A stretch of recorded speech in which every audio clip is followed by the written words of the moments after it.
Good afternoon, everyone, one and all. I welcome you all to our third day of the alumni lecture series and last day of the alumni series. I welcome our respected chief guest, Dr. Vaibhav Dolare sir, respected head of the department, Dr. Rohini Kulkarni Pandre ma'am, respected Faruqi ma'am, all the head of the department, all the teachers, students, and all those who have joined today. Welcome once again. Now I request Shruti ma'am to introduce our chief guest. Thank you, Priyanka. So, good afternoon, all. It's great pleasure for me to introduce our today's speaker. I welcome Vaibhav Dolare sir. He is also the alumni of our esteemed college and microbiologist who had his fundamentals and base from our microbiology department.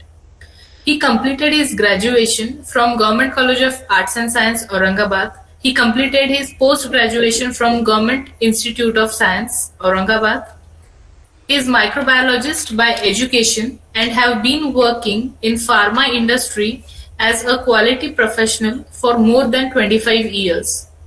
He started his job as lab microbiologist in QC function and since then have witnessed fundamental changes in manufacturing technology and testing paradigm and patient focus.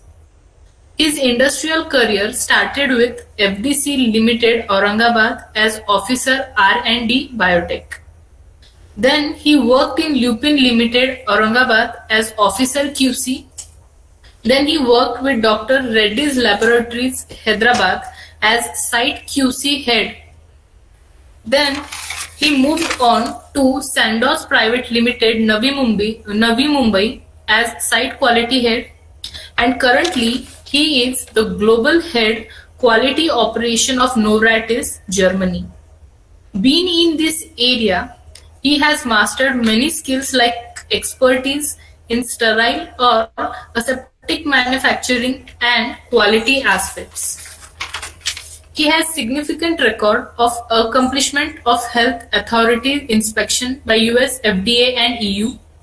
He has experience of implementation of sustainable quality system, data integrity, culture change in initiatives and projects, new remediation and divestment. He has ability to deliver strong result in matrix structure and diverse culture. He is also the member of Parental Drug Association, that is PDA.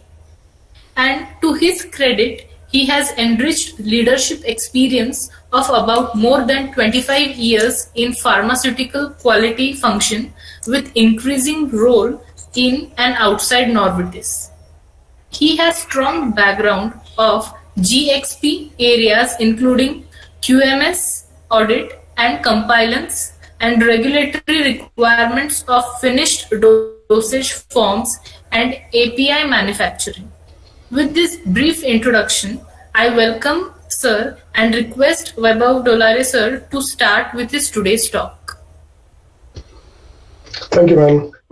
I'm really excited to be part of this alumni talk series. Getting in touch with my college, my institute, my teachers, with whom I studied 30 years ago. I can see here Kulkarni Madam on the screen. Thanks, ma'am, for giving this opportunity to me. Respected Kulkarni Madam, I see also Faruqi Madam joined in the meantime, all other professors who have joined in the call, and all the students. Thanks again for allowing me to reconnect with GASCA. That's how we used to call it in my college days. Thanks for the nice introduction, and I think let's get started. As it was introduced in the beginning, I've been working in pharma industry for more than 25 years, and I see this topic which is chosen is really very good, which is more relevant even for the pharmaceutical industry, bridging the gap for expanding horizon. I'm also witnessing a lot of changes, the horizon of pharma industry as well is expanding every year we pass. And I have witnessed this for last 30 years, and I thought maybe it's a good idea to share with you what has changed when I started back in 90s, and today we are in 2022. A lot of things have changed. Even for a microbiologist who would like to work in pharma industry, what does this mean? What these changes mean for a microbiologist? So I thought this is really a relevant topic, and probably you will also find this very interesting, hopefully. So let's get started. If you have any technical issues, if you cannot hear me, or if you cannot see the slide or anything, just raise the hand and let me know. I can stop and we can reconnect again. So let me get started.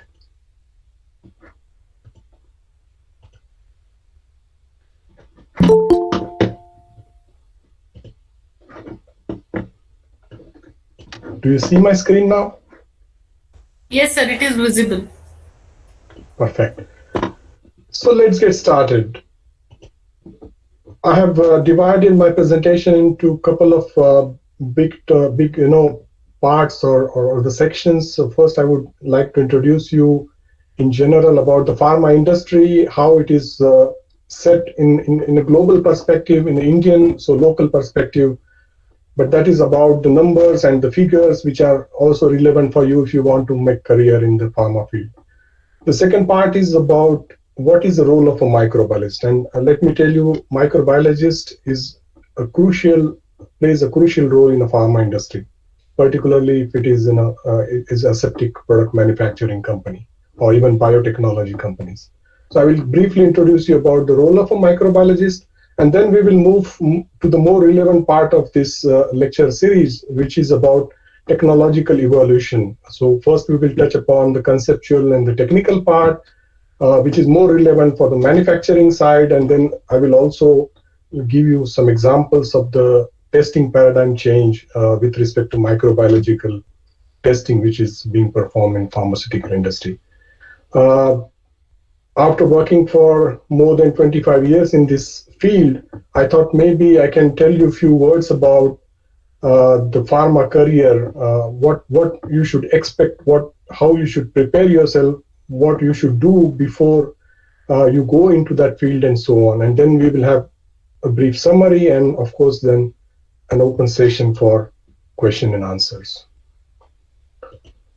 So let's get started. So when we look at the pharma industry globally, it's really a very big industry.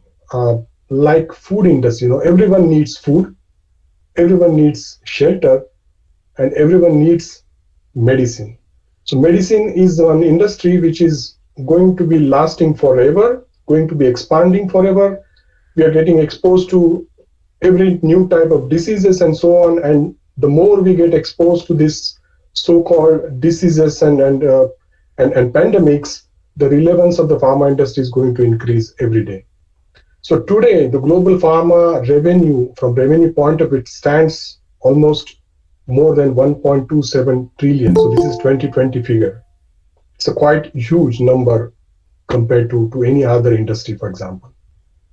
What we have seen is also there is a huge spend on R&D, and this is quite obvious because new diseases are coming up, and every time the pharma industry has to keep themselves ready and ready to face these challenges. We have seen the COVID very recently in last 2 years, how COVID was impacting the whole world, and how the R&D was quick enough to find out the vaccines and different medicines to counter the pandemic in last 2 years. This is also a technology-driven industry, because you have to do a manufacturing. There are quite complex ways of doing the manufacturing and so on. And without having technological background or backup, you cannot survive in this industry. At the same time, this is highly regulated industry. So what does this mean, regulated industry? Regulated industry means you can manufacture certain products, or you can manufacture any product only under stipulated guidelines, regulated guidelines. And these guidelines are typically defined by the local health authorities and the global health authorities like WHO or like US FDA or the European agencies. In case of India, it's Indian FDA who defines how a drug should be manufactured. This is precisely because the product coming out of this industry is not like a food item, or it's not like a consumable item, but it's a medicine, and it goes to the patient, and that's why it is very relevant from regulation point of view. Interesting fact is this industry is employing more than 5 million people globally. It's a very high number, 5 million people globally. So this is about the global pharma landscape, and now I move to India, specific to the India. When we come to Indian pharma industry landscape, it's about 38 billion industry, quite big compared to any other country, for example. What is most important that India is the largest provider of generics drugs globally. I hope you know what does it mean by generic drug. Generic drug is the one which is off-patented. So when someone is innovating a new drug, it's an innovative medicine.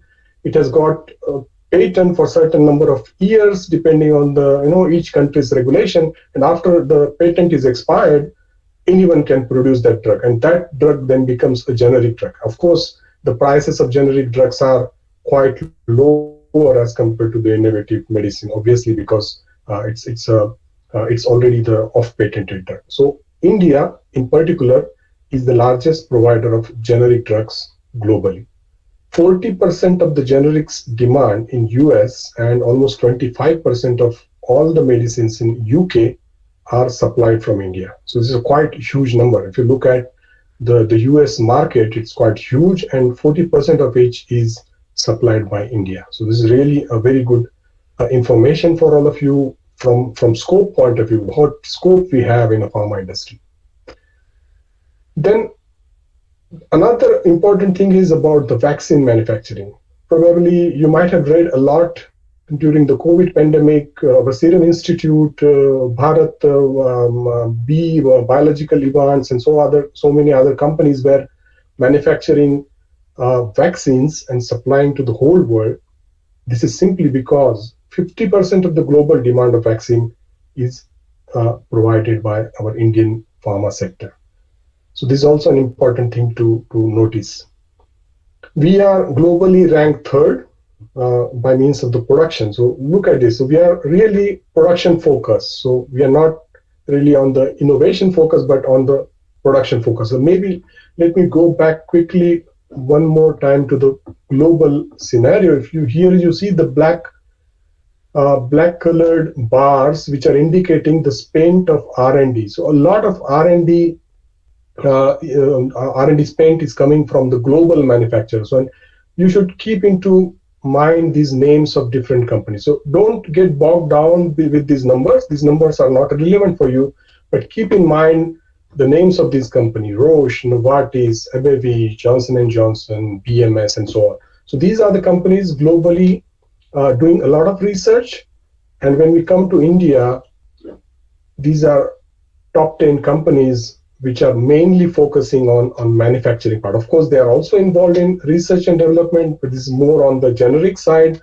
Some of them are also doing innovative medicine research, but mainly it is generic development and manufacturing. So Sun Pharma, Divi's, Cipla, Dr. Reddy's, Gland Pharma, Torrent, Lupin, Alkem, Cadila, Aurobindo. So I've just put 10 names, but there are almost 300 companies in India and having more than 10,500 manufacturing units. So you can see the huge scope pharma industry has in India. So these, of course, these 3,000 are not the big ones, but there are also very small ones employing like 50, 100 people, but there are also big companies which are employing like close to 100,000 people. So this is the landscape for Indian pharma industry. So we talked about global pharma, we talked about Indian pharma. Now let's move to the more specifics. So what is the role? I mean, when it comes to pharmaceutical industry, typically we think, well, this is pharma industry, probably it's for a person who is a pharmacist, who has learned pharmacy. Of course, it is the field for a pharmacist, because they are the ones who are involved in the manufacturing, they're involved in the formulation, they're also to some extent involved in the testing part. But even a microbiologist has a major role to play in a pharma industry. So let's look at how the pharma manufacturing company is structured. So basically it starts with the receipt of raw materials until the dispatch of the finished good. So we receive raw materials, we manufacture the finished product, and we dispatch the finished product. The finished product is the medicine. It can be tablet, capsule, injection, whatever, inhalers, and so on. Typically, we have different functions within a pharma company, like warehouse, production planning. We have engineering and maintenance. Of course, we have to use a lot of equipment, instruments. You need engineering to do the maintenance activities. You have supply chain because you have to get the material in, you have to store it, you have to supply it to the different destination where supply chain has to play a key role. And of course, there is a quality control. You cannot release a product without testing it in a quality control department. So this is another important function. And of course, quality assurance. So quality assurance is having overall oversight of each and every function within the pharma company, right from the warehousing until the dispatch of the goods. So this is a kind of a policing function where quality assurance has to play a key role. Then, of course, we have all other support function like human resources, administration, finance, and of course R&D. But R&D, as I said, not prevalent in most of the Indian companies. We are more focused on manufacturing part. Then comes the role of a microbiologist. Now, when we think about a microbiologist, the role of a microbiologist can be in a quality control department, in a quality control department as a part of QC setup, or for injectable or the aseptic manufacturing sites, it can be a separate department. So we can have a separate microbiology department within a pharmaceutical company. So it's an oral solid dosage form, like if they're manufacturing tablet capsules, probably there is less work for a microbiologist, so it can be a part of quality control. But if we are manufacturing injectable products, so biotechnology-based product, fermentation, or sterile API, for example, then we can have a separate microbiology function with a lot of people working in that function. So this is how it is set up, and this is the space for microbiologists in a pharma company. So what a microbiologist does in a pharma company, and now again I'm coming back to pharma manufacturing setup, because microbiologists can have different roles in biotechnology company, in a fermentation company, in a biopharma company. But now I'm talking about typical pharmaceutical company, which is manufacturing tablet, capsule, injectables. So in that type of manufacturing setup, what are the different tests which a microbiologist has to perform? So these are the most common tests which are supposed to be performed. So first one is a microbial limit test, where basically we try to find out if a produced formulation or a product has a certain number of microorganisms. So we have limits set up that, for example, a tablet should not contain more than certain number of microorganisms per gram, or if it is a liquid solution, it has got certain limit. So for example, 100 CFU per milliliter or something like that, And then the other part of the microbial limit test is to test for pathogens. So we test for pathogens also, that they should be absent, because we have to ensure that we are not having pathogens in our formulation, which would otherwise impact the patient who are taking those medicines. So this is the microbial limit test. The second important test is the water analysis.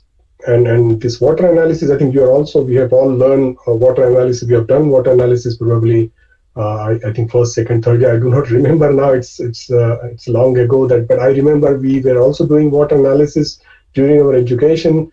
But this is precisely the same thing which we do, because water is used as an important excipient in manufacturing setup. So whether you want to manufacture a tablet or capsule or injectable, you need water. And there are different types of water: purified water, water for injection, processed water, different types of water. And this water has to be prepared, manufactured in a certain way, and then tested and certified that it meets the pharmacopoeia requirement. And that's the reason why microbial testing of water is very, very essential here. And here a microbiologist has to play a major role because each and every manufacturing company, pharmaceutical manufacturing company, has a water system, and that water system needs to be monitored for presence or absence of microorganism as well as pathogens, as I said before. The third one comes the microbiological assays of antibiotics and vitamins, a zone of inhibition, zone of exhibition. This is a typical way how we do during our education. By having the well, and then agar-plate method. It can be a tube method, but there are different methods specified in pharmacopoeias. But essentially, it is saying what you are learning, like zone of inhibition, zone of exhibition, which you learn in your education, is also the similar way applied in pharma industry to assess what is the percentage of an antibiotic which is being delivered into medicine, or what is the percentage or assay of a vitamin being delivered to the patient via a tablet or a capsule or a solution. So this is about the microbiological assay. Then comes the sterility test. This is the test, a very essential and important test for aseptically produced products, so injectables basically. Injectable in ampoules or in vials, the powder form of sterile product and so on. And when we say it is sterile, aseptic or injection is sterile. Sterile means it is not having any viable microorganism. So no live microorganism should be present in this product. That is the intention of having this aseptic product. And that's why this test is important, where we check whether the product is free from any microorganism. I will talk about this test later on when we move forward. Another important test is bacterial endotoxin. You know how the endotoxins are produced, and these endotoxins can lead to the fever in a patient, and this is the reason why for each and every injectable product there is a defined specification for the endotoxins level, and this level has to be tested and controlled, and that's why this test also need to be performed.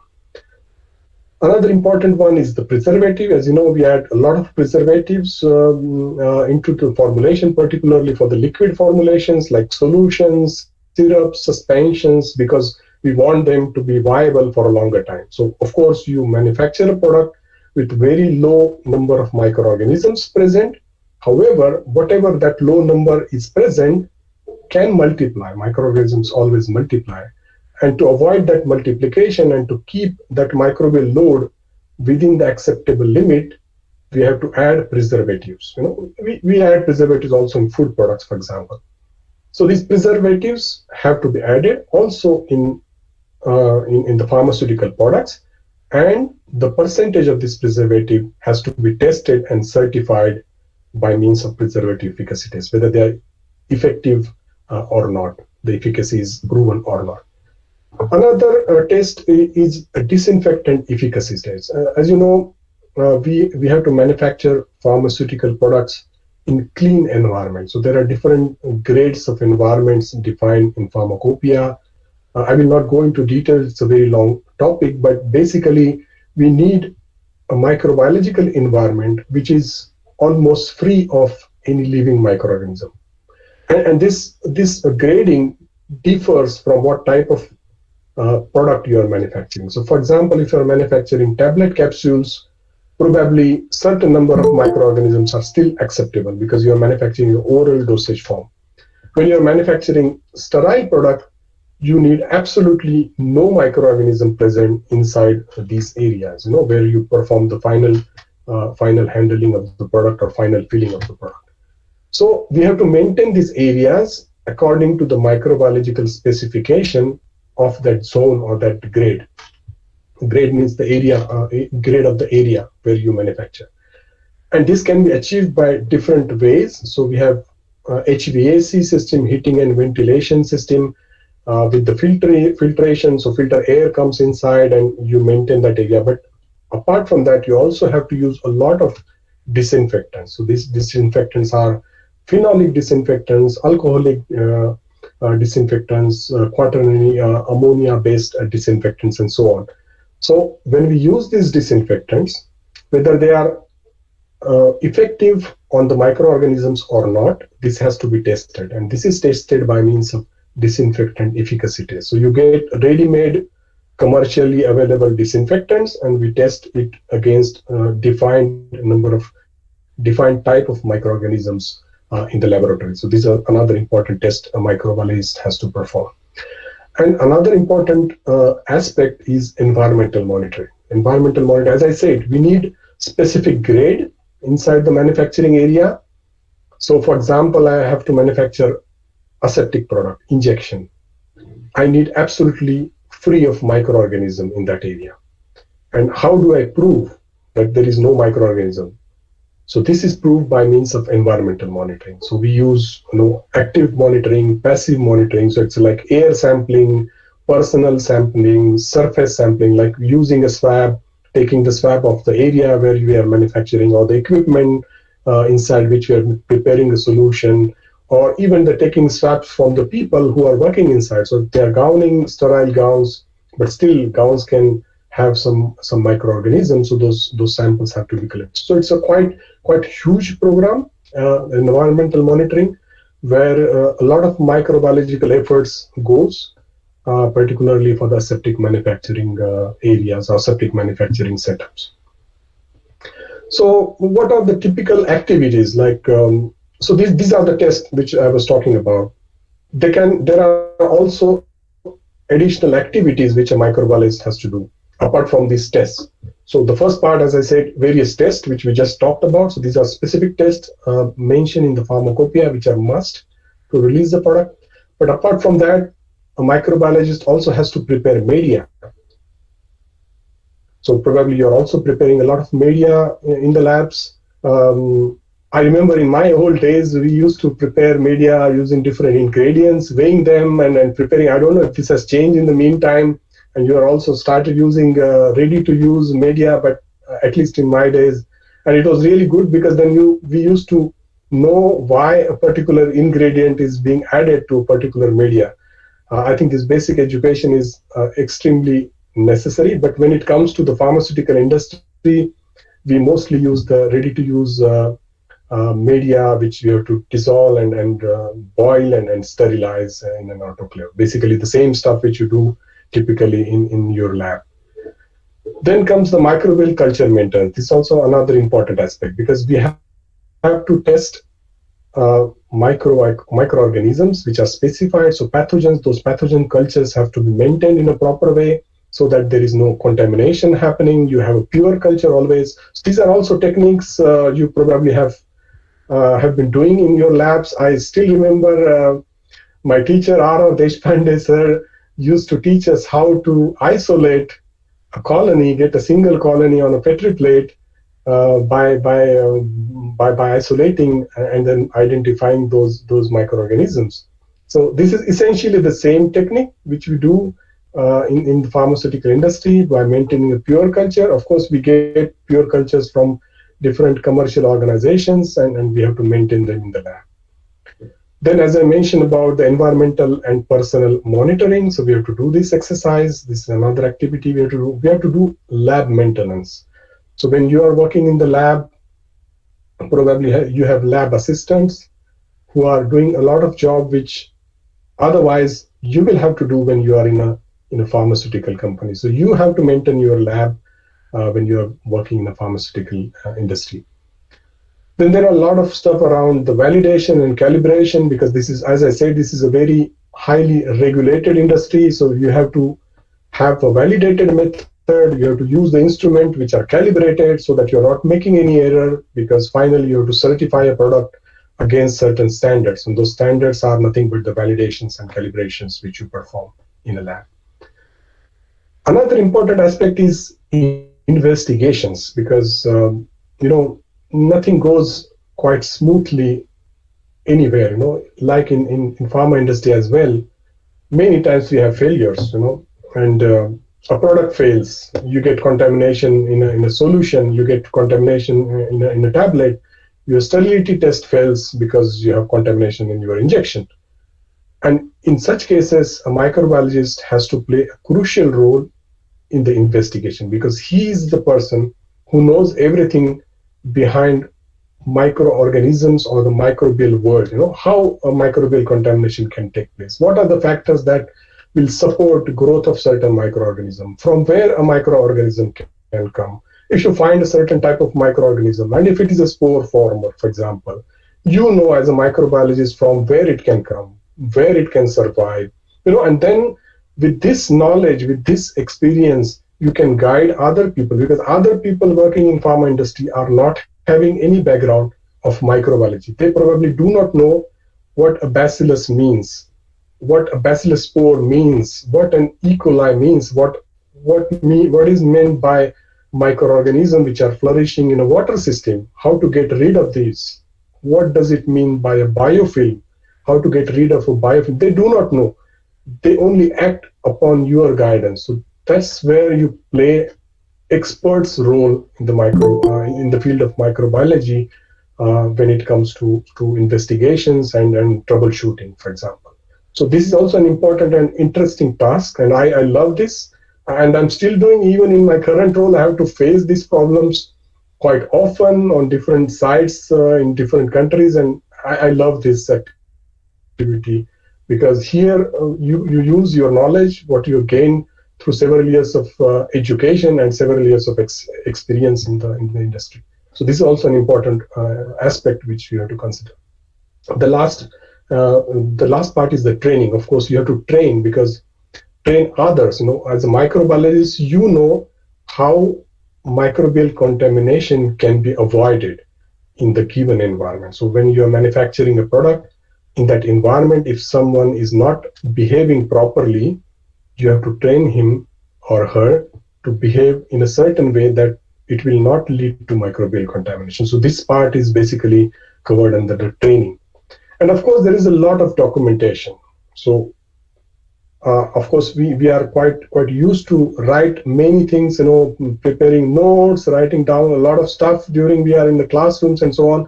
We have to do even a lot of documentation when we are in a working in a pharmaceutical company. So keep this thing in your mind, that you cannot get rid of documentation when you are out of your education. So this is also an important aspect to keep in mind. So this is all about the role of a microbiologist. And then we move to the evolution part, so technological evolution. I've divided, as I said, into two parts, conceptual and the technical, and I will also give you some examples on this evolution part. If you look back, the pharma industry, the modern pharma industry dates back to 19th century. Since then, the field of this making medicine is ever evolving. We have Ayurveda even goes beyond 19th century. So we talk about few thousand years ago. But let's talk about the modern pharma industry. It goes back to 19th century. We started somewhere with the plant-based extracts. So that was the first part of medicine industry, when we started using plant-based extracts and you started using them as medicines. Then slowly it evolved into chemical synthesis. So there were a lot of chemical reactions developed, identified, further developed by the chemist by making active pharmaceutical ingredients out of this chemical synthesis. And then we started using these chemically prepared medicine products into our formulations. In the meantime, in parallel, also there was a lot of development in the fermentation, which you are all very much aware of. This is also another close topic for a microbiologist, where the fermentation-based products are also used in the being used in the pharmaceutical industry. Then came the vaccines.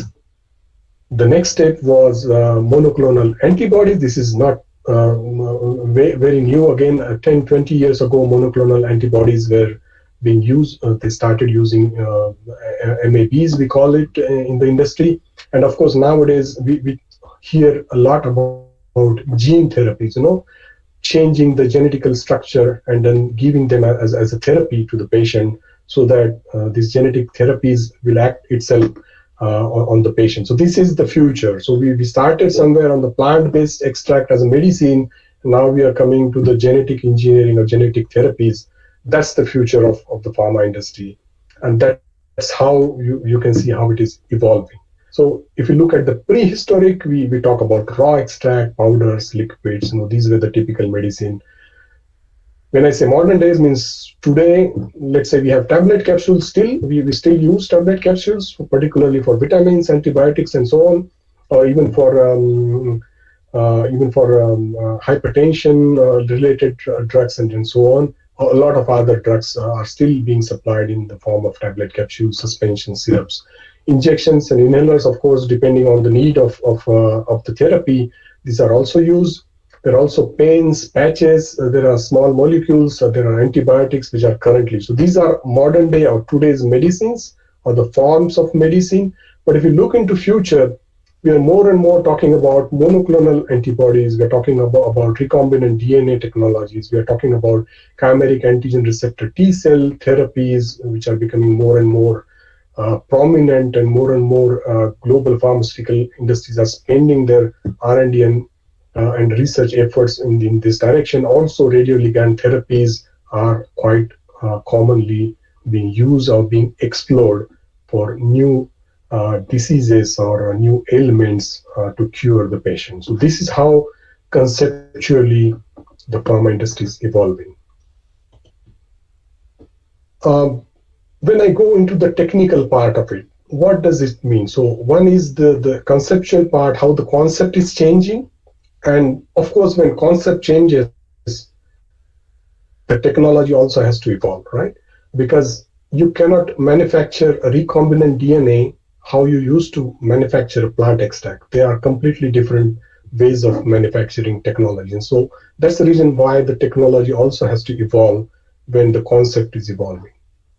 So when I look back, what was yesterday and what we are still doing today, and then I divided it into two parts, yesterday to today and today to tomorrow. So what were the traditional ways? So we were having a traditional way of manufacturing and testing. So the concept was manufacture, test, and if it is okay, release. That was the tendency, or that was the technical setup each company has.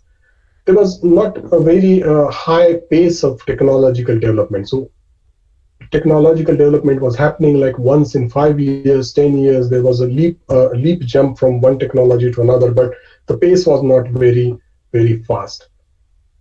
Then we were more reliant on the people factor. So we were more reliant what an individual is doing.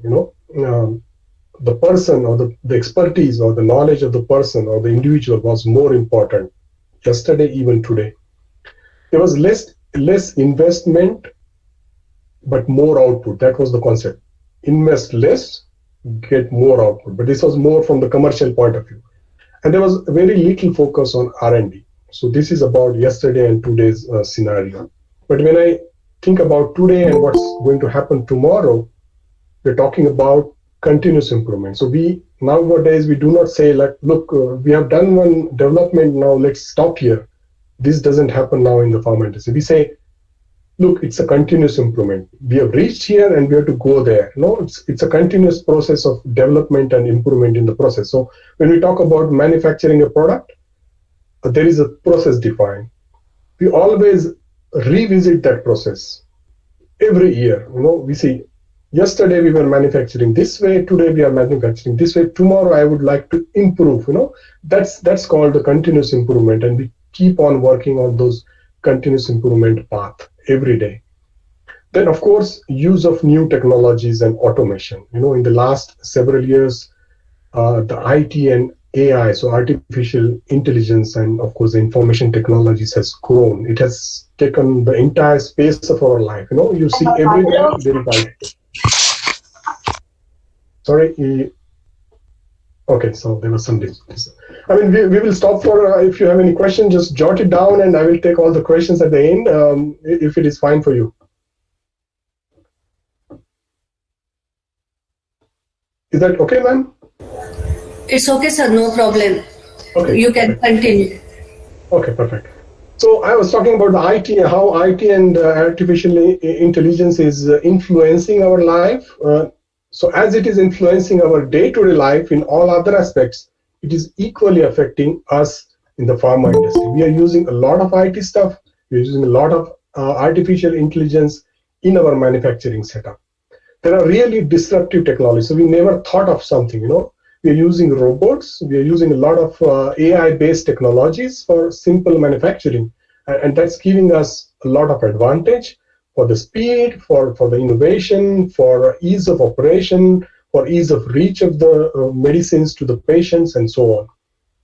And also there is a lot of focus on innovation and speed, as it was not there in the past, but nowadays more and more companies are spending a lot of money on innovation rather than spending it on only on manufacturing, because it's a cutthroat race in one way from commercial standpoint, but also for the mankind. If you think from patient's perspective, if a new technology, if a new innovation comes, it is always helpful for the patient, particularly for the cancer research and so on. A lot of research is happening and a lot of innovative ways are coming up. So this was about the technical evolution. Now I will go into more specifics. I was talking about more fundamental changes, but now let's take one by one few examples so that you will better understand what I mean to say. You have seen in last 2 years we were suffering from this COVID-19 pandemic, and you might have read a lot about Indian companies. Serum Institute, for example, manufactured Covishield for not only for India but for the whole world.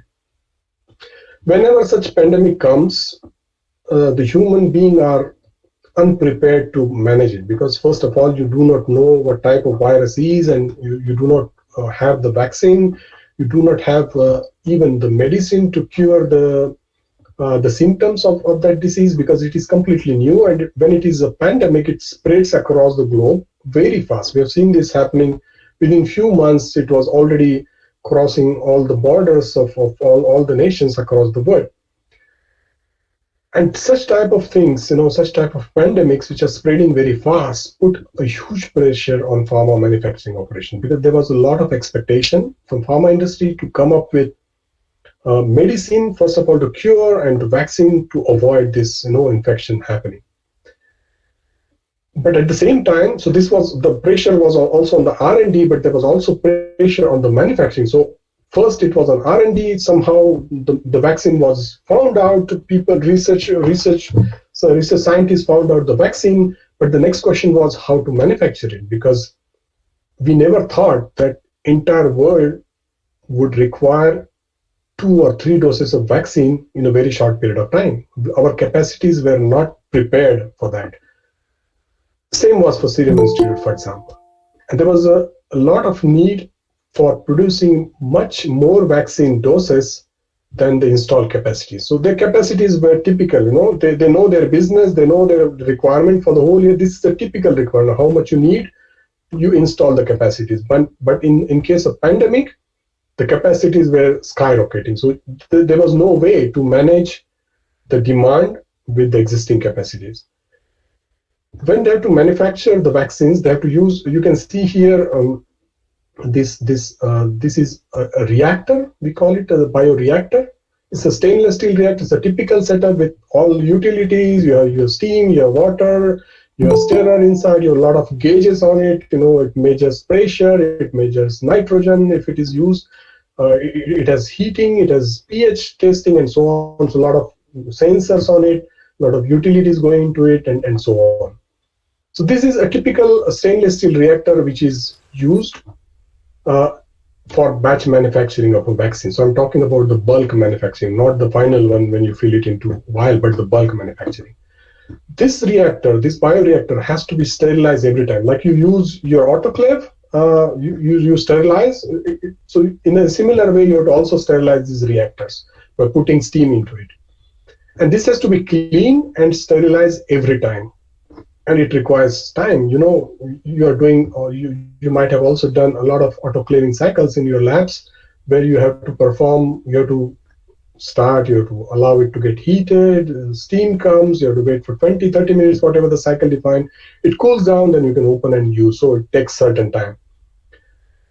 Now, when you have to produce vaccine on a huge scale, you cannot wait for such a long time, because then you lose the productivity. You cannot produce what you require. So what Indian manufacturers did, they use innovative technology to meet this demand. What was that innovative technology? They use sterile, ready-to-use, disposable, large-size bioreactors instead of the conventional stainless steel ones. So here on the right-hand side, you see it's a disposable bioreactor. So it's made of some polythene material, which has got all the elements which are required for a typical stainless steel reactor. However, you don't have to clean it, you don't have to sterilize it, you have to just use it. Because it comes as already ready to use. That means it is sterilized by gamma irradiation. It is already clean because it is not used. It is a single-use type of reactor. You just bring it in your facility, put your ingredients into it, start manufacturing. And when manufacturing is over, just throw it out. Of course, you have to take care of the disposal, but still you save a lot of time. So this is how the innovation works. And when you are in a demanding situation, in a pandemic situation, you have to think out of the box and make use of such technologies to come out of that. So this is one example from manufacturing side. Another example I would like to give is about the laminar airflow. Of course, this has not developed because of let's say a pandemic situation, but this was a kind of evolution which took place over a certain number of years. So in the past, we used to manufacture on the above side, you see the conventional line. So this is a typical setup in the past. In the 90s, when I started my career, this type of machines we used to have, where you have a cabinet, and in the cabinet on the top of it you have HEPA filters, so we call it laminar airflow. You also have laminar airflows in your laboratories, so these are giving you clean air. So these laminar airflow also gives here the clean air, and under this clean environment you fill your product. But this has some downside because this is not a completely closed system. You have people around this machine, and the people would open the doors. You can see the door, glass doors. They have to open it for whatever reason to make the adjustment and so on. And while doing so, there is a high possibility that you will introduce contamination into your product, because the product which you're filling inside is sterile injectable, for example, and you want zero microorganism in a vial. And if there are people around, they're going to contaminate if they're opening the door and coming in close contact. So the technology has evolved in the meantime. So we have now, you see the bottom side, two pictures. On the left-hand side, we have isolator. On the right-hand side, we have RAP. So it's called Rapid Access Barrier System. The difference between these two is that isolator can be completely decontaminated. So we don't call it sterilized because it's not typically the sterilization, but the decontamination using vapor hydrogen peroxide. So you close this whole box, you put vapor hydrogen peroxide inside, and you decontaminate everything which is sitting inside.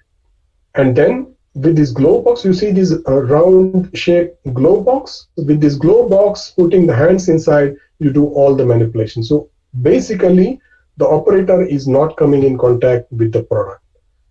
Same is the case for RAP system.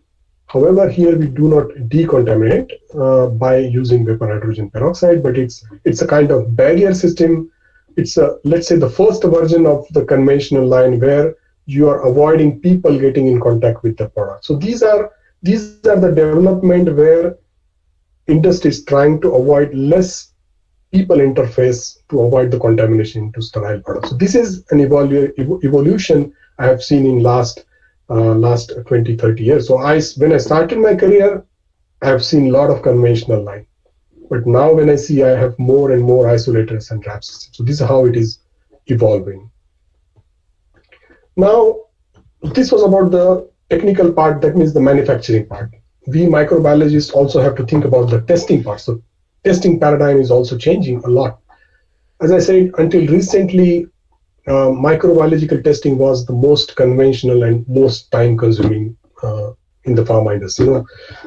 Microbiologists are always blamed that you guys take a lot of time to give the result. Because like any chemical analysis, HPLC, GC analysis, it's a matter of few hours and the result is there. But when it's a microbiological analysis, you have to incubate the plates, 48 hours, 72 hours, 5 days.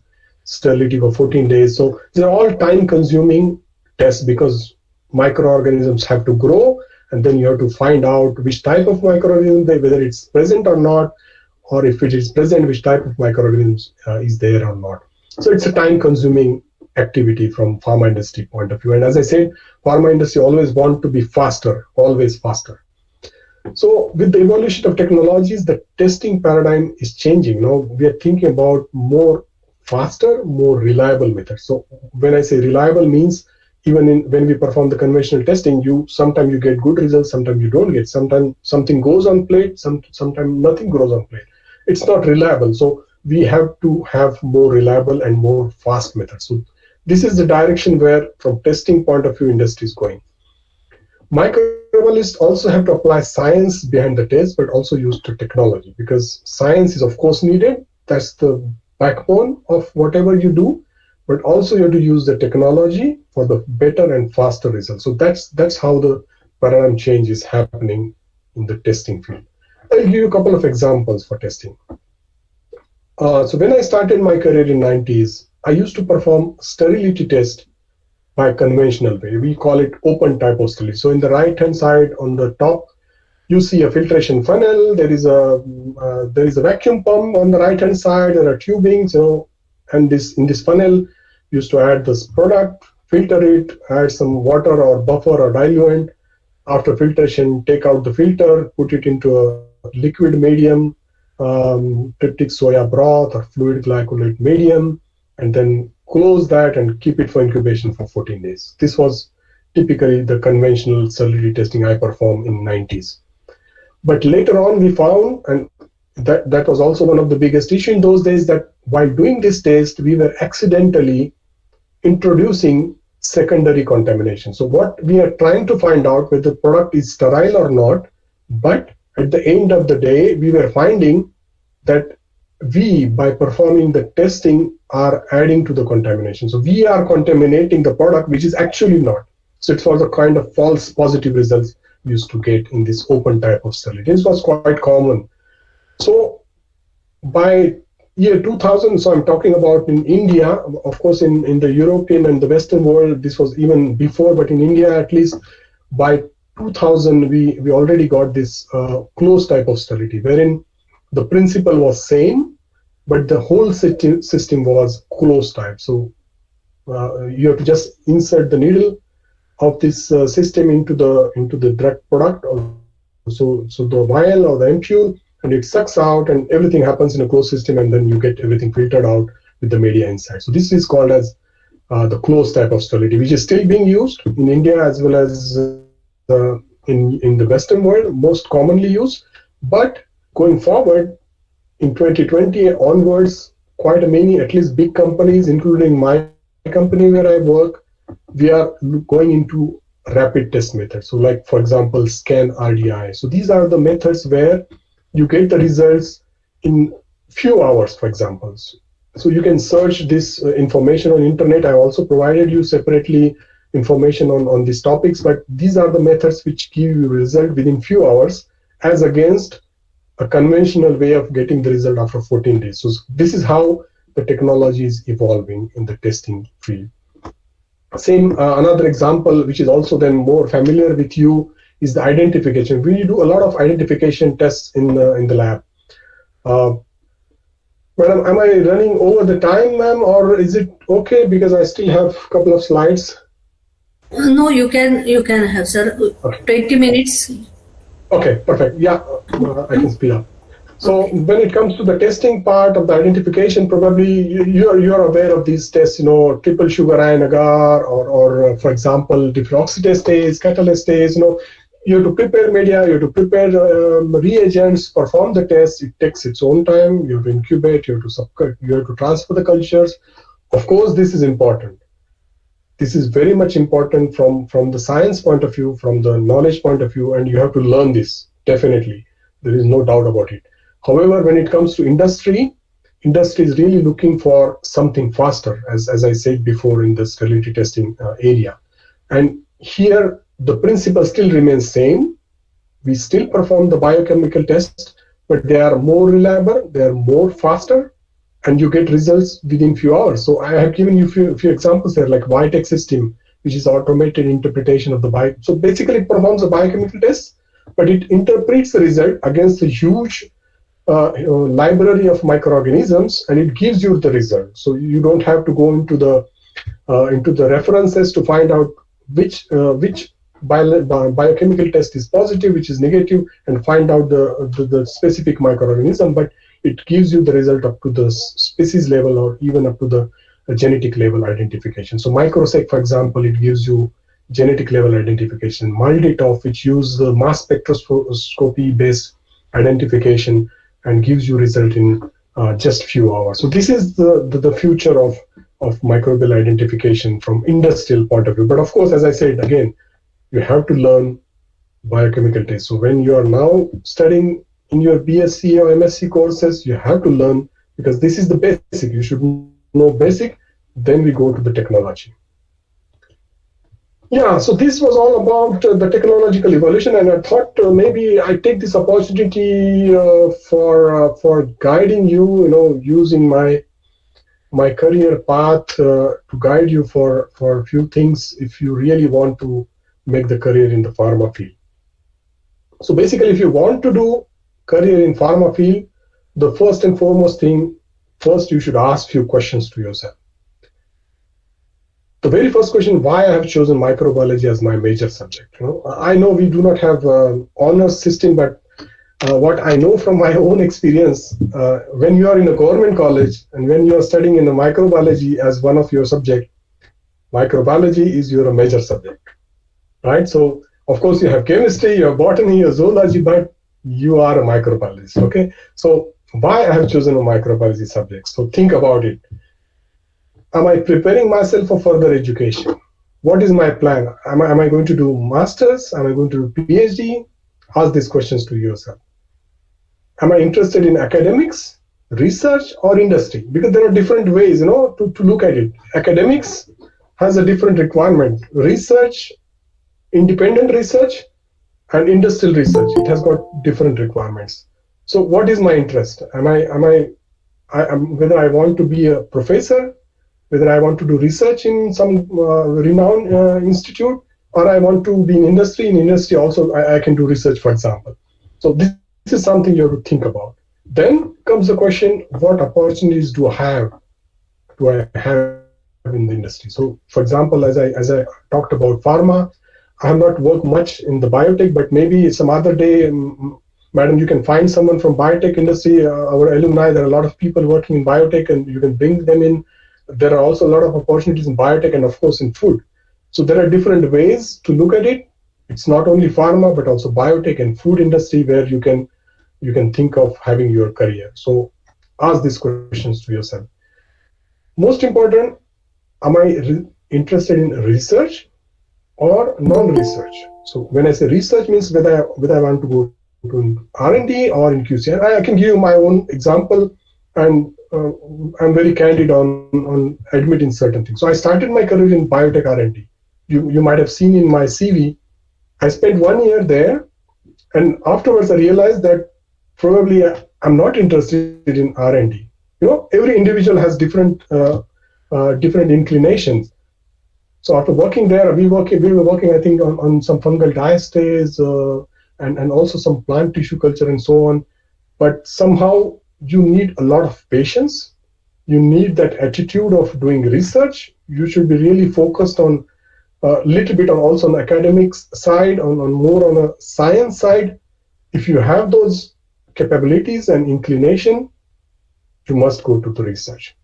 If not, then go for non-research. So when I say non-research, means quality control. Like I shifted from R&D to QC, and then I made my career to QC. Now you will say, well, R&D is more, happening field. There are a lot of possibilities to grow there, get recognition and so on. But this is also true that even if you go to quality control function of pharmaceutical industry, there also you have a lot of opportunities to get.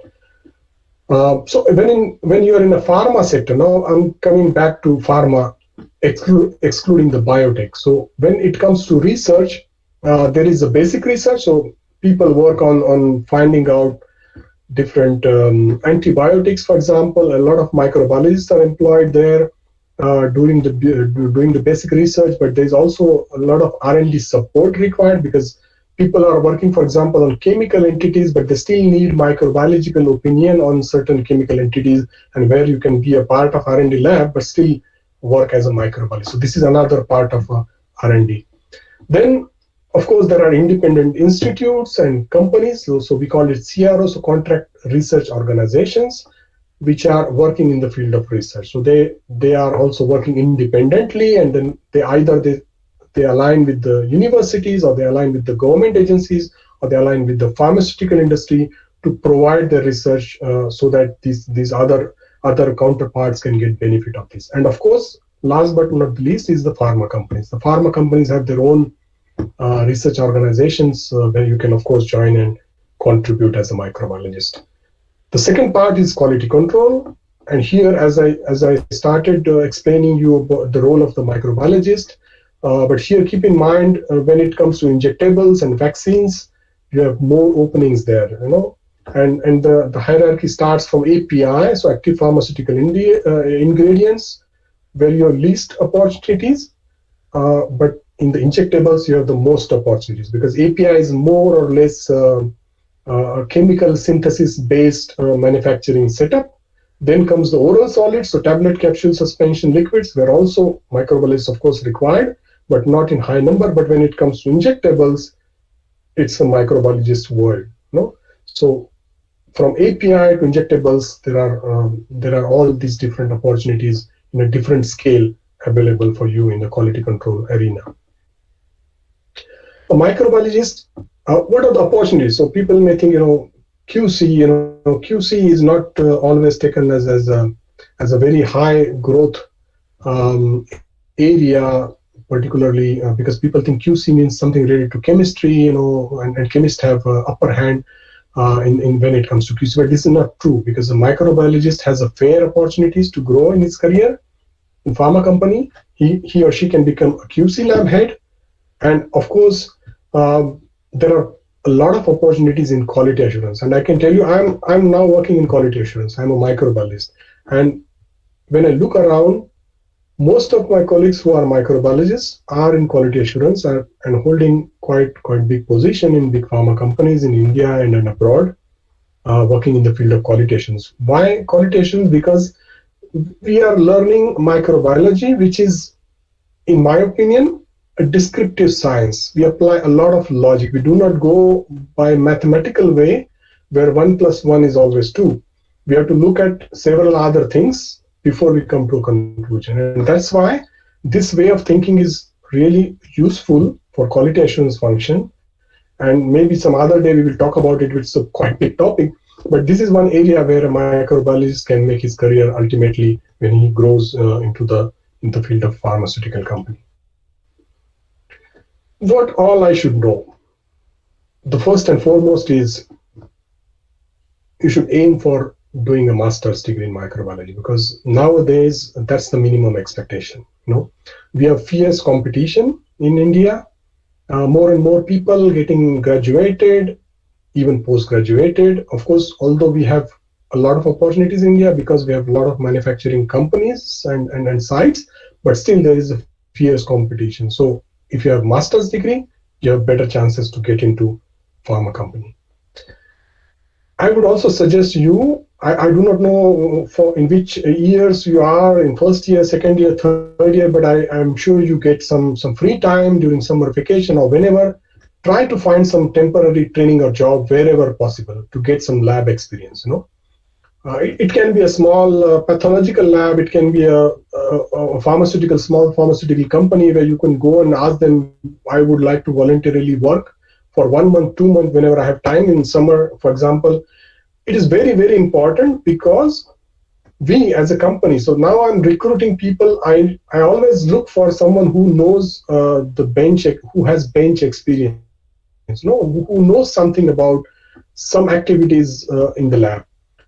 We always prefer to get people who are having at least some experience than a fresher. Of course, Freshers are also employed. I'm not saying that freshers do not have opportunities, but if you have lab experience, you always have better opportunities to get into the pharma company much easier than anyone else who is not having this lab experience. Another important point is don't wait for a big opportunity. People. I remember even in my when we graduated, post-graduated, I joined the first company I got the opportunity. And some of my colleagues, my friends, they were waiting. Oh, this is very small company. I do not want to work there. But every day counts, and every day counts in terms of your training and your experience. So even if you're joining a small company, you learn something there. So don't wait for a big company to give you or to get the opportunity from, but grab the first one where you get some experience. You always have an opportunity to switch, and you are in a much better position after having some experience than waiting for a big opportunity to come. So that's important thing to keep in mind. Keep yourself updated, because as we were talking all about right from the first slide, how the pharma sector is evolving. So when you go for the interview, they are expecting you to cope up with what they are doing, not what you have learned, which is of course important, which is of course very much necessary. However, it is always good to keep yourself updated what's happening in the field. Read out. You have a lot of opportunities nowadays. We were not having internet. We used to read a lot of books in my days. You have a lot of opportunities to read, to go through internet, to talk to the people, to the friends, who are working already in the industry and so on, to gain some knowledge and updates about what's happening around. You might have learned a variety of topics in your courses in BSc or Masters, but pharma requires only a part of it. So understand, we learn genetics, we learn enzymology, we learn biochemistry, we learn molecular biology, we learn microbial technology. Now, I do not remember all the subjects I learned during BSc, but a lot of things we learn. But understand that there are specific needs for the pharma industry. So when you're preparing, of course, I'm telling you again and again, what you're learning is absolutely needed as an individual, as a microbiologist, because this is your backbone. But when you go for the interview, you have to look at the specific needs of that industry. If you're going for injectable, I've listed down certain things what they are looking for. Look into those aspects more and more. Try to correlate your educational knowledge with the technical knowledge of the industry which is expecting from you. This way you can then fill the gap, and it's a win-win situation. You get a job, and they get a person who has this knowledge about managing the microbiological world in the pharma industry. Industrial jobs are not easy. Keep this in mind. It's really challenging, demanding. You require determination, hard work, and a lot of patience. It's not easy, You have to work 8 hours, 10 hours. I used to work 12 hours, 14 hours a day when I started my career. So it's not easy. So you might have seen your friends who are working in, for example, in a BPO, getting a handsome salary and working for a few hours, a desktop job, a chair and a computer in front of them, earning a lot of money. This is not the case in pharma industry. You have to work. You work as a microbiologist. You have to go to the lab, to go to the manufacturing area, to expose the plates. You have to do a lot of work in your initial career day. So keep in mind, at least the first 5 years, 10 years, you have to work hard. So you should have that patience when you're deciding to come to pharma industry. World outside of college or university is changing much faster. I know that even the education is changing quite faster than it used to be in the past. However, the pace of change is much faster outside, particularly in the industry. The technological evolution, you have to understand and you have to adapt. So for that reason, you have to read, you have to discuss, you have to ask, try to find out a mentor who is working in industry. He can be your friend, he can be your senior, who can guide you how to grow in that field, and then you can really achieve what you want to do in the pharma industry. Good. So with this, we come to the summary slide, and we talked about the pharma sector, how big it is. We talked about what are the companies in the world, in India. You've seen some of the names. Try to memorize them. but don't go beyond beyond them, because we are not, as I said, we don't only look for the big companies, but this was only for your information. As I said, we are constantly evolving as an industry. Information technology and artificial intelligence will have big impact. So think from that point of view. If you have possibilities, try to learn how this IT and AI has interface with microbiology, for example. Technology-driven changes have to be adopted. Discuss these things with your colleagues, with your teachers. What we learn in school, college, university is definitely essential, but using that knowledge appropriately in your work environment is crucial. So do not forget what you're learning today. I still remember how to prepare a slide, which my professors, Kulkarni madam, Farooqi madam, R.R. Deshpande sir, Gupta sir used to teach us. And I'm really thankful for them, because this is really essential when you are standing in front of experts in pharma industry and they are expecting you to give them expert opinion from microbiological point of view. This is the knowledge which you're learning in school and college, which will help you. If you start now, you can easily achieve that skill. Huh? So it's still not late. You're in graduation, you're doing graduation, you have still few more years to learn and adapt. So you can still do that. It's not that the time has gone for you. Microbiologists are and will remain an important pillar of the pharma sector. This is very important, as I explained you. And here we come to the question and answer. And I remember these two famous sayings. Microbes are omnipresent. We are everywhere. We means we microbiologists. So here I'm talking about the microbes are omnipresent, and never underestimate the power of microbes. Thanks. So we are open for question and answer session now.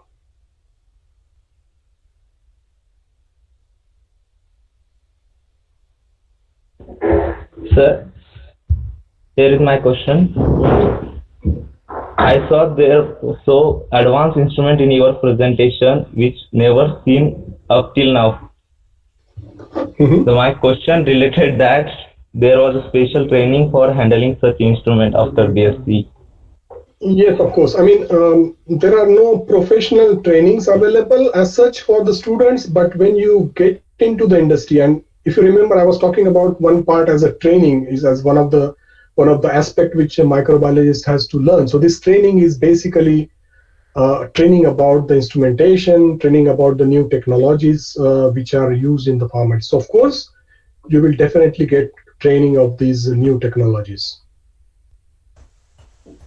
Sir, there was special private college वगैरह ऐसा कुछ होता है sir कि जिधर हम कर सकते हैं? No, actually, because these are very specific instrumentation of the technologies where which are manufactured specifically for the pharma industry. But I can think of, for example, Parental Drug Association, so PDA, which I mentioned about. So PDA is one such, let's say, global institute, which is also giving training to the people who want to learn about this technology. So you as a student can become member of this PDA. I think it is free for the students, and you can get a lot of information on these technologies and training of these new technologies free of cost. So just find out PDA, Parental Drug Association, where you will find all this information. And they have quite often training on different new technologies which are coming up specifically in the field of microbiology, where you can participate in those training programs and get some more knowledge on that. But definitely there are no schools or colleges where you get this information, because these are very specific applications. So probably you will not find a college or university or institute where you will learn these techniques. Sir, I am having one question. Mm-hmm. Sir, after BSc, MSc or the PhD degree, do we need or whether we get some short modules that will guide us to enter in the industry? because it is still struggling to enter in an industry. What do you mean by module? Let me understand Is there that. any guidance or any type of course do we need after the PhD or MSc or BSc to enter There are no courses as such. As I said, we are looking for people who are having some experiences. So when we say some experience, we always look for someone having worked in a lab, microbial. As I said, these are not something completely different technologies which we are not learning in during our course in BSc or MSc. So these are all identification, enumeration of microorganisms, and so on. So these are the technology which you are anyway doing. So if you can do some training in some labs, pathological labs, for example, which is easier. I'm giving again and again example of pathological lab because it's easier. There are more pathological labs, biochemical labs in and around our cities where we live, and where you have possibilities to get into and learn, get some training. With this, you can always use this information, this knowledge of the training to get into the pharma industry. But there are no modules per se. Where of course there are some training institutes, they are coming up, but these are not really a long-term training. It's like kind of seminar-based trainings, where you of course learn the basics, but it's not a kind of a certificate course or something like that. Okay. Thank you, sir. Hello, Weber. Can you hear me? Hello, madam. Good to see you after a long time. Yeah, I'm seeing you after 28 years, after 1994. True. That's true, ma'am. Okay, I don't have a question for you. I just want to congratulate you for where you are, being the global head of an international company. Certainly a very proud thing. So you have made the department very proud. Congratulations. And there is definitely a sea change in the world of pharma. You're using disposable bioreactors. Mm-hmm. And the cost, and so many techniques that have come up, and you have successfully climbed the ladder of success. So I wish that you add more of the feathers in your cap, and you keep on going forward, and keep us informed and be in touch with us with all your achievements and successes. And I wish you all the success, best of luck, and God bless you. Thank you. Thanks a lot. All credit goes to you, ma'am. I could not have reached here if I would not have been part of your training and education, which I got in college and then in institute. Thanks a lot for that.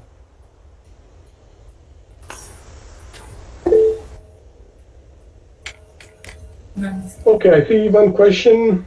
Please shoot the question. Hello, Weber, sir. Yes, go ahead. Yes, sir. Myself, Harshal, sir. I'm currently working in the biotech sector. I have one question. What I should do, keep updated myself in biotech sector, which may help me in futures. Yeah, exactly. So, as I said, I'm working in pharmaceutical industry. Biotech is also a completely separate, of course it's a pharmaceutical industry, part of pharmaceutical industry.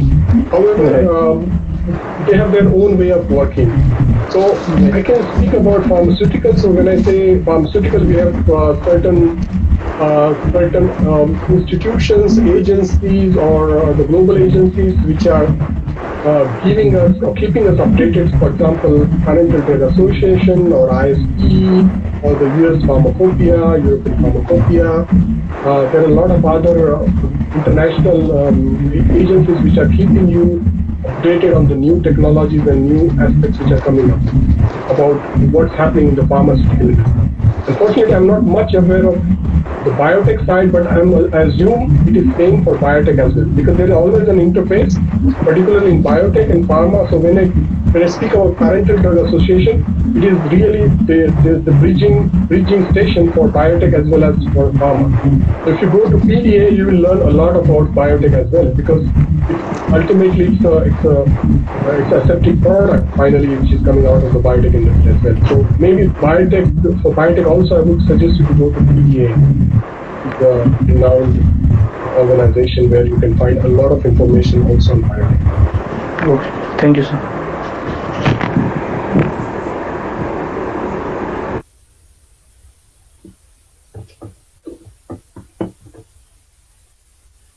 Yes, go ahead. Yes.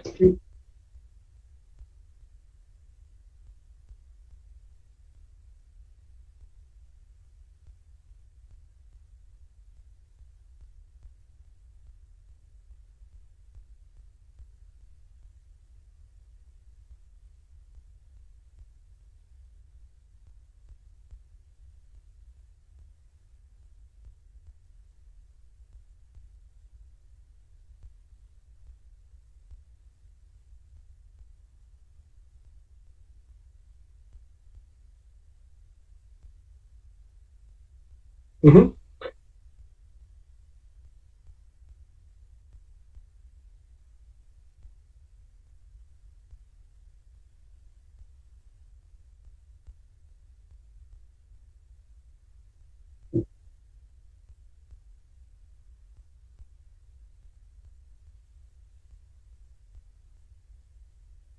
Okay.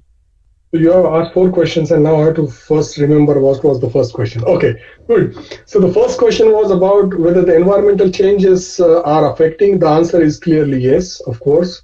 But I think that's not the only reason. I mean, if you look specifically for the recent COVID pandemic, of course, this is something related to the changes in the environment.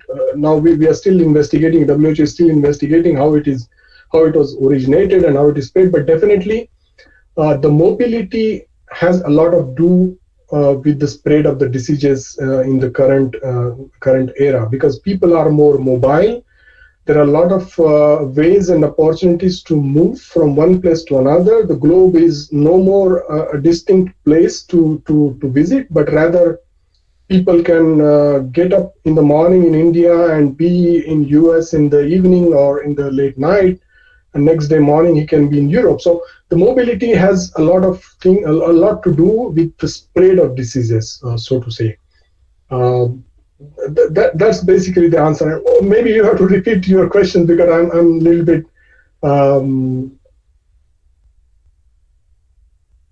Yeah, maybe what was your second question?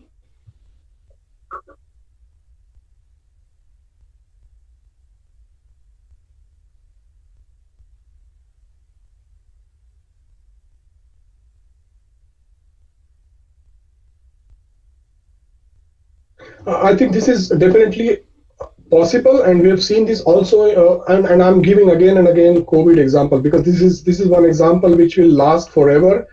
For the history of medicines, how this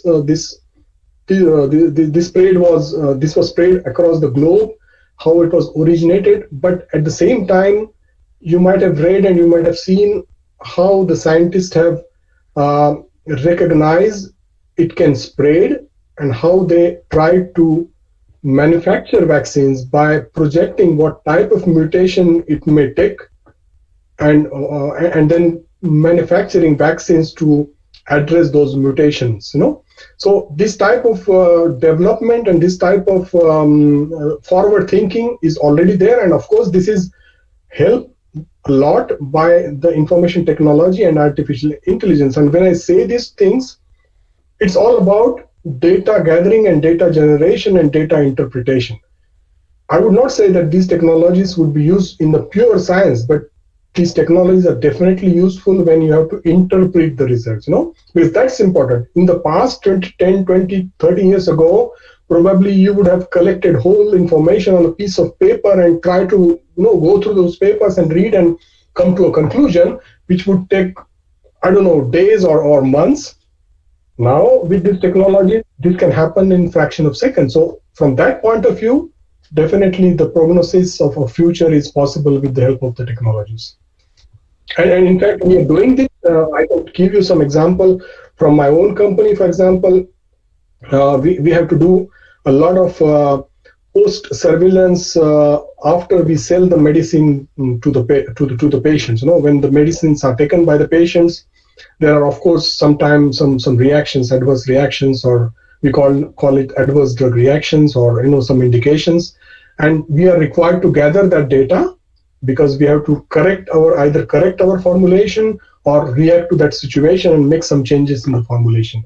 And this was historically being done by collecting the data in a normal way, like paper-based data or paper-based information or collection of the data, which we used to do in a historical way. But now with artificial intelligence and IT, this data is gathered at a fraction of a second, is it collated, is it interpreted, and it's available for interpretation immediately. So this is how the information is being used, and I think, yes, this is going to be very, very useful for prognosis of the future.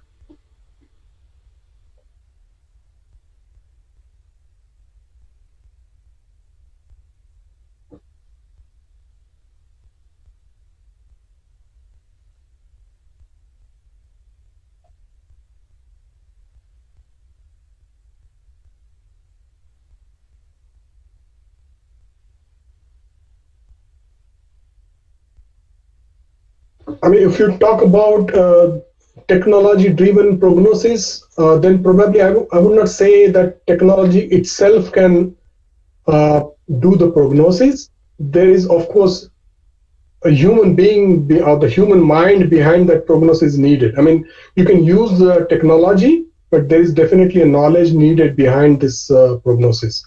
So, and that's the reason why the importance of the human being or the knowledge of the individuals is going to be important also in future. So yes, it is possible, but the technology alone cannot do that. So you need the scientific knowledge behind this.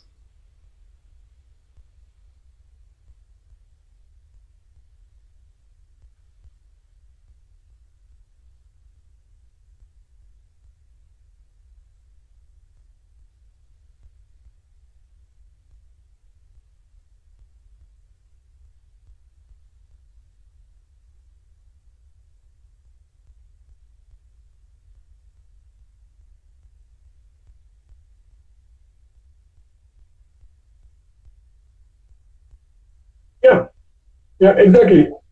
This is exactly what's happening. I mean, you might have learned how the outbreak of COVID-19 took place. So it is said. I mean, I do not want to make any political or such kind of statement, but it is said that it was originating from one of the lab in Wuhan in China. So what they were doing, they were working on certain viruses, and why they were working, they were trying to find out which type of viruses can be prevailing in certain areas of the world, which type of viruses can spread across, and which type of viruses can lead to a pandemic situation across the world. So this type of research are always going on in different pockets.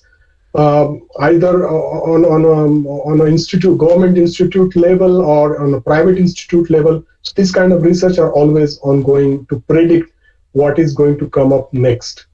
And this is, of course, get started when they find some indication, and then they start working on that on a larger scale in those labs. Did I answer all your questions? Yes, sir. Thank you. Sir, how we should prepare for an interview in pharma industries? Well, the interview is the last step. As I said, I have informed you about certain steps even before that. Interview is very specific aspect. Probably we can have a separate session on that, but the very few things about the interview, be honest. Prepare yourself from your educational background. You should be able to tell about yourself very clearly, very crystal clear language, what experience you are holding, what you learn, and more important, as I said also in one of my slides, whenever you're going for an interview, try to understand what is their need, because they are always, when I'm recruiting, in my back of mind, I'm thinking, look, I have these things to get done by this microbiologist. So I'm trying to find out where I'm getting the right answers, which are relevant for my activity in my lab. So when you're going for a microbiologist interview in a solid dosage form, I'm just giving one example, solid dosage form manufacturing of the pharmaceutical company. Talk to the people who are already working in the lab. may not be the same lab, same company, but some other company. Try to understand what type of tests are performed, what type of problems they are faced, so what type of solutions are required to be given. So the job relevant information is very important when you want to be successful, because the people who are interviewing you, they want to see that you are suitable for the job which they are offering to you. Thank you, sir.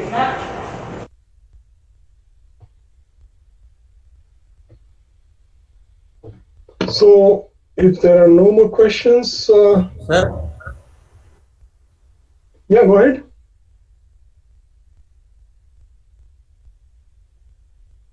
Sir तुम्ही परदेशात गेले तर मग भारतातलं काय miss केलं तुम्ही? भारतातलं खूप काही मिस केलं रे. ऍक्च्युली कसं असतं की काहीतरी मिस केल्याशिवाय काहीतरी मिळत नाही. काहीतरी नवीन मिळवायचं असेल तर काहीतरी मिस होतच, पण शेवटी तो तुम्हाला निर्णय घ्यायचा असतो केव्हा तरी. A lot of things are missed, but I quite often come to India and of course to Aurangabad almost every year. So theoretically, I do not miss anything, or whatever I miss, I try to compensate during my visit to Aurangabad and to India. पण माणसांना miss करतो. इथं माणसं खूप कमी असतात, म्हणजे माणसांना शोधावं लागतं आजूबाजूला. आपल्याला गर्दीत राहायची सवय असते, इथं माणसं फार कमी असतात. ती एक गोष्ट मिस करतो.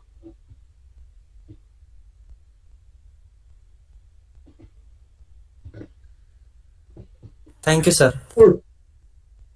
So if there are no other questions, thanks a lot. आणि हे पिक्चर जे मी इथं दाखवलंय, मला माहिती नाही की अजूनही हे गेट असंच दिसतंय का, पण हे ऍटलीस्ट माझ्या काळातलं असं होतं. आणि Still there, sir. Still there. still same. Yeah. On the left hand side there was a parking space, and on the right hand side there was a small canteen. Yes, yes. And then Please it goes- come when you visit to India. Everything is there. Perfect. Then maybe next time when I'm in India, usually I come in December, Jan, so definitely I will make a point that Yes. I visit Yes. the department. Sure. In fact, I wanted to come this time, but there was some, this quarantine requirement, so I was really holed up at home for 7 days, and I couldn't move anywhere. But next time, definitely, I would like to come and. Yes, sir. We are waiting for you eagerly. Please do come. Definitely, I will come. Thanks a lot for giving me this opportunity, and this is really an honor for me to be part of this alumni series. I think my friend Bhushan was participating in the first lecture, so it's really very good to also connect with my colleagues, my friends of college days. It's really thanks a lot. Thank you, sir. Sir, after listening to your talk on the role of microbiologist, we have realized how important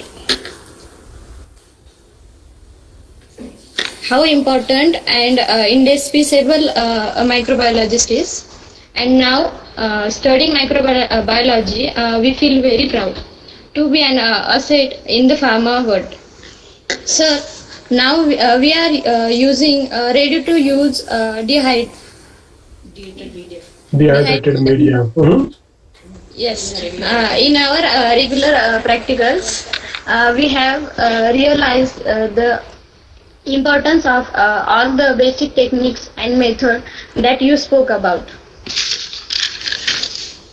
How contamination plays havoc and destroy the whole batch of products. Losses in millions. Thank you guiding us in an excellent detailed step-wise manner, highlighting each and every technique used in microbiology related to pharma.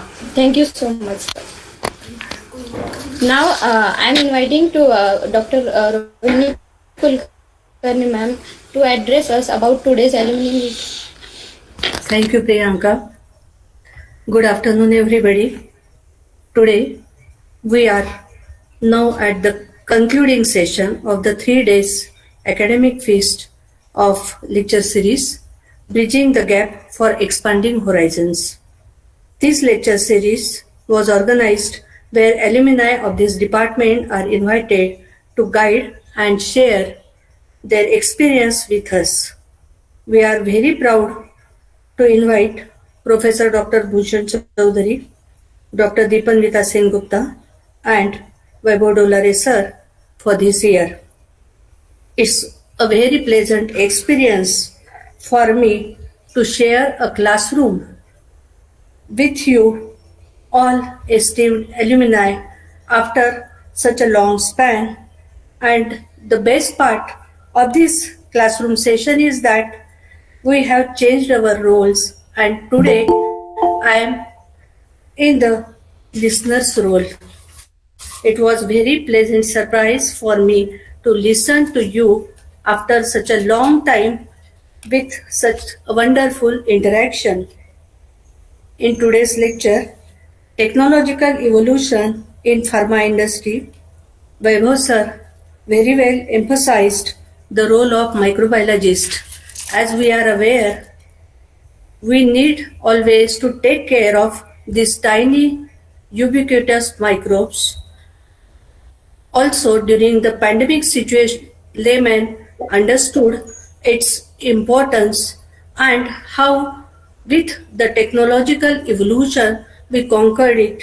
We are moving forward and COVID is going back. So this is how technology is supporting human beings, mankind to move forward in this situation. It was definitely in-depth view of pharma company that starts from the procurement of raw materials till the dispatch of the final medicines. Of course, there is swift drift with respect to the drugs, technology, instrumentation, procedures, guidelines, and it is a continuously going process. As we understand new technologies, we evolve further and we will carry out various operations for the betterment of the human beings and becomes a successful technology employer. In toto, we can say that never underestimate the power of microbes, and further to continue with it, basics are very important while you want to step in the pharmaceutical world. Whatever is there in your syllabus, it's much important when you go and want to swim in the ocean. Summary of the last 2 days. On 21st, we have Dr. Bhushan Chaudhary with the theme Understanding Innovations and Startup Ecosystems for the Biotechnologist. In the presentation, students got insight into entrepreneurship while learning various ideas emerge in our mind. While doing research, we came with so many results, and these results, all the ideas in the laboratory needs to develop into a technology at industrial level.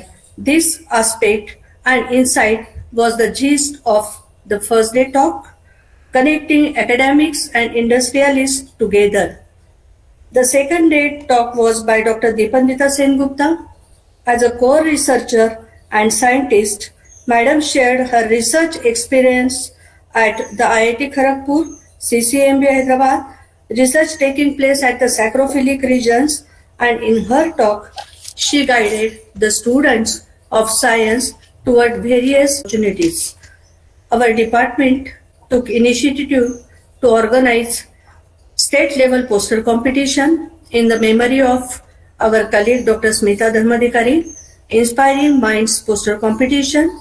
For this competition, we got overwhelming response with 65 posters. We are thankful to Professor Dr. Prakash Thorat sir, retired principal from Barshi College, Professor Dr. Ullas Patil sir, head of the department Micro, Government Institute of Science, and Dr. Anushri Chafalkar for the correct and timely evaluation of the participants. During the pandemics, we got familiar with the techniques of online teaching, learning, and organizing events.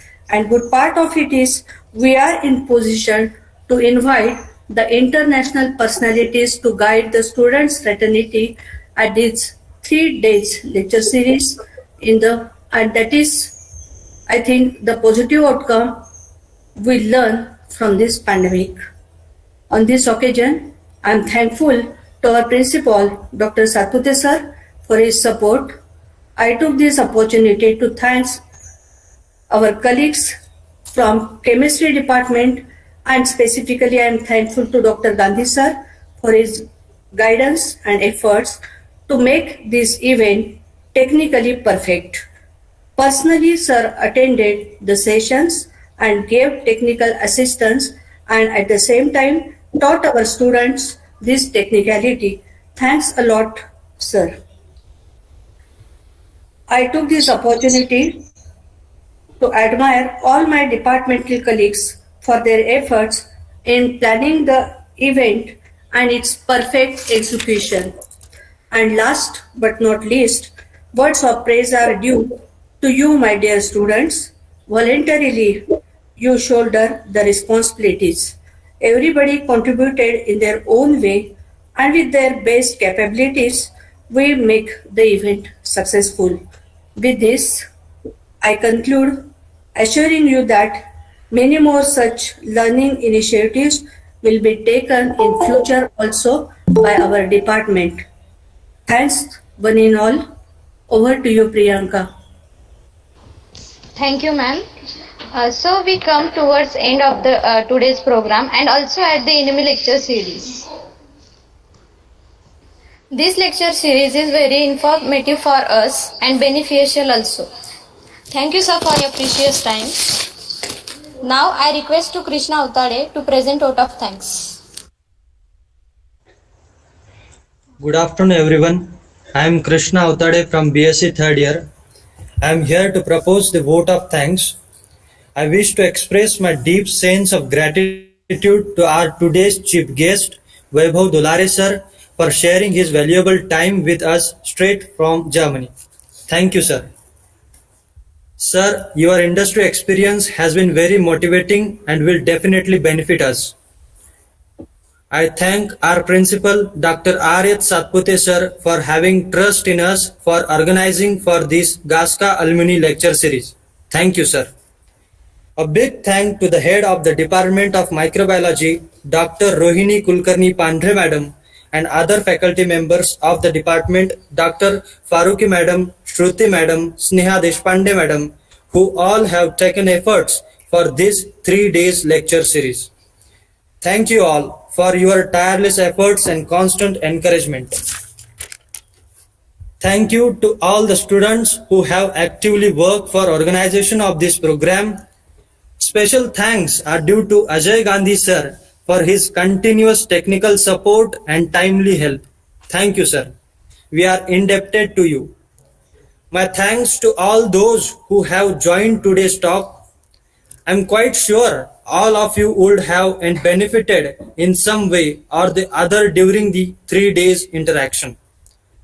Knowledge and information gained from this may work as a future key to success. I request everyone to fill the feedback form. The link of form will be provided you on the group. I end here. Thank you one and all. The program has come to an end. Good day. Thank you and wish you all the best. Goodbye. भेटूया बोलूया पुन्हा. भेटूयात. Yes, नक्की. Thank you. Thanks a lot. Bye. Bye. End.